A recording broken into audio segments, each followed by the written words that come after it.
Assalamualaikum warahmatullahi wabarakatuh. Halo teman-teman semua, perkenalkan nama saya Ikhdan Isla Nabila dengan NIM 23133067 dari jurusan Komunikasi dan Penyiaran Islam semester 4B. Baik, seperti biasa teman-teman semua, kali ini aku akan mengulas atau merangkum materi tentang kelompok 3 dengan mata kuliah penulisan berita dan artikel, di mana kelompok 3 ini mengambil tema yaitu praktik jurnalisme, mengupas teknik peliputan dan penulisan berita, baik itu hukum, politik, dan ekonomi. Mungkin sudah saya bahas juga di minggu kemarin, yang dimana kelompok saya juga menampilkan mengenai teknik peliputan berita, di mana teknik peliputan berita ini itu mempelajari mengenai cara kita mengambil peliputan dalam suatu berita, baik itu secara reportase atau observasi, wawancara, dan riset. Jadi di mana dalam peliputan berita itu kita harus menguasai atau melakukan 3 hal ini. Yang pertama adalah teknik reportase atau observasi, yang dimana teknik reportase dan observasi ini adalah kita terjun langsung ke dalam TKP tersebut. Jadi di mana suatu kejadian atau suatu peristiwa itu harus kita dapatkan secara observasi. Nah, teknik yang kedua itu ada namanya wawancara, di mana kejelasan suatu data atau suatu peristiwa itu butuh adanya sesi wawancara, yang dimana kita menanyakan kepada narasumber itu untuk kejelasan yang jelas dalam suatu informasi atau berita yang kita dapatkan. Jadi berita yang kita dapatkan itu tidak sia-sia dan ada kejelasannya dari narasumbernya langsung. Nah, yang ketiga itu ada riset. Jadi riset ini kita meriset terlebih dahulu informasi-informasi yang kita dapatkan. Misal ada kejadian kebakaran di suatu tempat. Jadi sebelum kita observasi tersebut di kejadian itu, kita harus meriset terlebih dahulu apakah informasi tersebut itu benar adanya, kejadiannya kebakaran. Jika benar, baru kita melakukan observasi dan wawancara dalam teknik peliputan berita. Seperti itu. Baik, selanjutnya itu ada yang dinamakan dengan teknik peliputan dan penulisan berita secara hukum. Banyak berbagai macam berita-berita di TV itu baik secara politik, hukum, maupun ekonomi. Nah, sekarang kita membahas mengenai hukum. Jadi bagaimana teknik peliputan berita atau penulisan berita itu jika kita mengambil berita tentang hukum? Yang pertama, kita melakukan riset terlebih dahulu informasi-informasi mengenai hukum yang ada di Indonesia ini. Mungkin contohnya kemarin ada yang namanya korupsi, di mana korupsi tersebut kita mencari tahu terlebih dahulu informasi itu terkait korupsi dan hukuman-hukuman apa yang didakwa kepada pelaku korupsi tersebut. Nah, yang kedua itu adanya wawancara. Nah, wawancara tersebut kita mewawancarai 3 orang. Salah satunya maksudnya mungkin bisa 3 orang, seperti 1 jaksanya, kedua korbannya, ketiga terdakwanya, di mana mereka bertiga itu adalah orang yang penting dalam suatu kejadian tersebut. Nah, selanjutnya ada observasi, di mana observasi tersebut kita terjun langsung ke TKP, baik itu di dalam kita datang ke Kejaksaan Agung misal, atau kita datang ke kantor polisi untuk kita wawancarai, atau kita datang langsung ke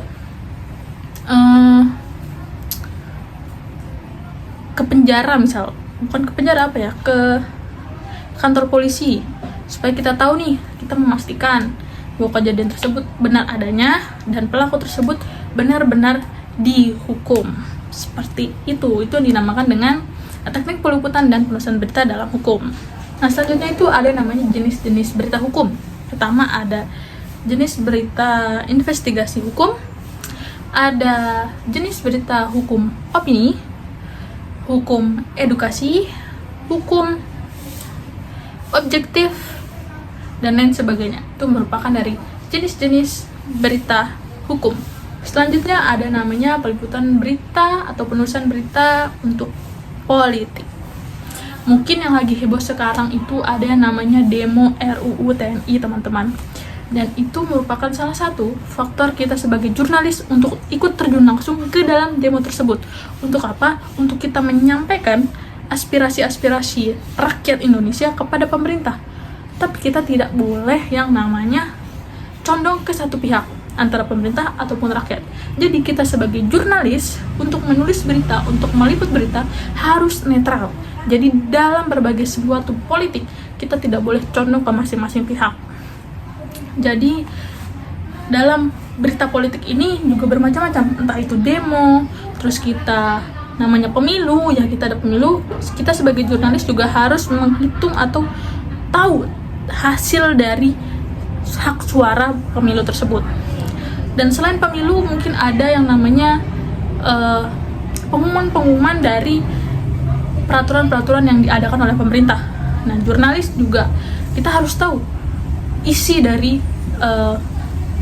peraturan-peraturan apa yang dikeluarkan oleh pemerintah tersebut. Jadi kita sebagai jurnalis saat meliput berita dan menulis berita, kita harus netral jika kita dalam meliput bagian politik. Karena politik di Indonesia kalian tahu seperti apa? Seperti itu. Baik, selanjutnya itu ada namanya peliputan dan penulisan berita dalam ekonomi. Di mana dalam ekonomi ini itu sangat berpengaruh mengenai rakyat Indonesia atau masyarakat itu sendiri. Jadi kita sebagai jurnalis, kita sebagai reporter, kita menyampaikan hasil data yang kita cari, yang kita hasil observasi itu sendiri yang kita cari untuk kita sampaikan kepada masyarakat di Indonesia ini.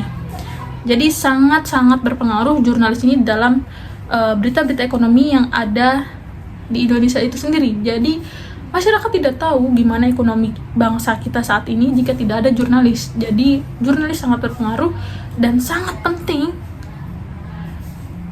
membantu masyarakat dalam hal ekonomi, karena baik itu ekonomi pangan ataupun sandang itu sendiri. Seperti itu.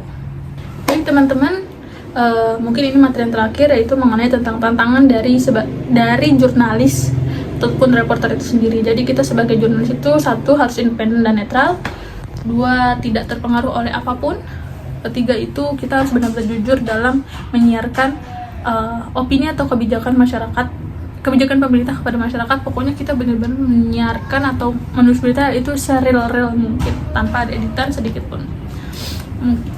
Mungkin kita sebagai jurnalis juga itu harus konsisten dalam pemberitaan mereka tersebut.